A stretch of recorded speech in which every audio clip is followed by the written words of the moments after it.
With patch 2 came some changes to the Sassanids as well, and I will go over the major changes for all of the different factions. I just start at the bottom with the Sassanids and the Huns and the Western Romans, because they were the factions that, in my opinion, needed the most help, and they've gotten some help, but not enough.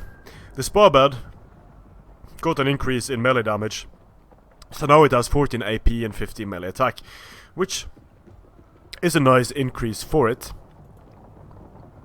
It also has 8 ammunition.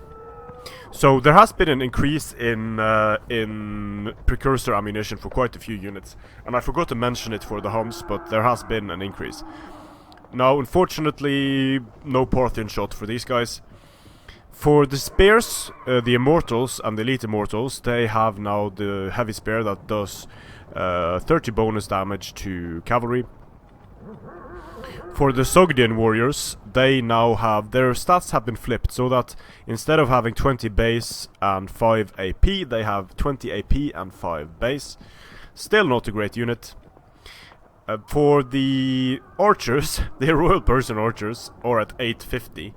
I think that was because their price, their maces got better, and so they got a price increase.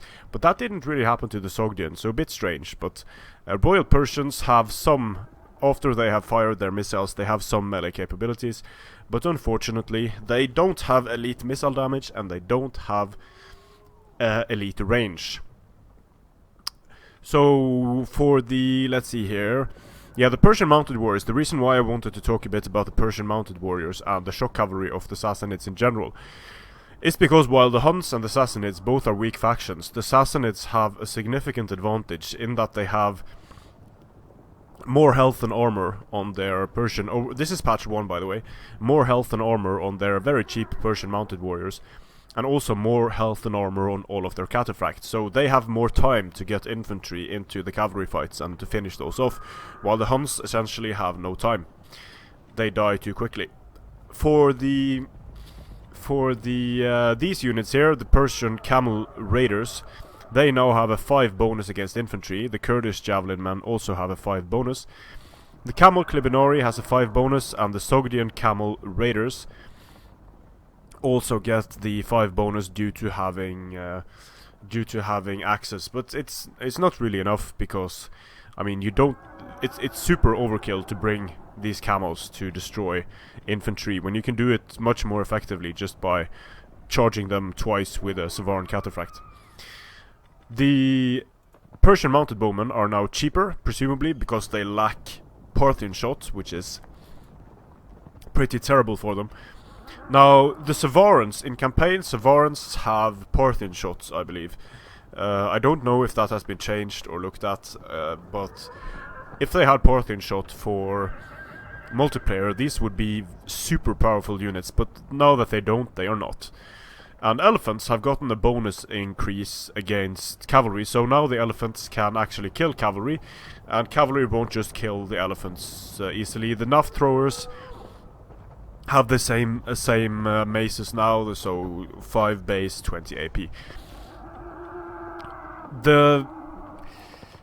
It didn't really, I mean, a few increases in the capabilities of some weapons is nice for the Sassanids, but they are too lacking in skirmish, too lacking in melee cavalry, and having too many useless camel units and too many useless skirmish cavalry units makes the Sassanids a very weak faction.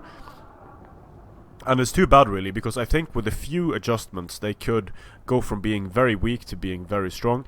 If, for example, their Camel Raiders were changed to be or the Camel Clibinari, Sogdian Camel Raiders, if they got a change in role to being elite, like elite cavalry hunters, so they get the heavy spear, for example, and their slower speed means that they are not as good against infantry. That's something I kind of would have liked to see the camels have a role as anti-cavalry, and not necessarily because it's super historical, because it isn't, but mostly for the fact that that it would make for some interesting changes to the game, also seeing camels used.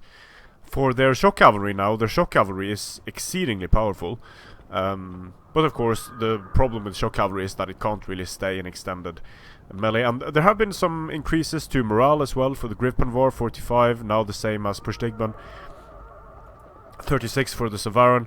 So definitely some nice changes made to the Sassanid roster, but it still doesn't make the Sassanids even a mid-tier faction in my opinion. They are too heavily outmatched in melee cavalry, in skirmish, and in cost-effective, solid, sturdy infantry. Strength and honor.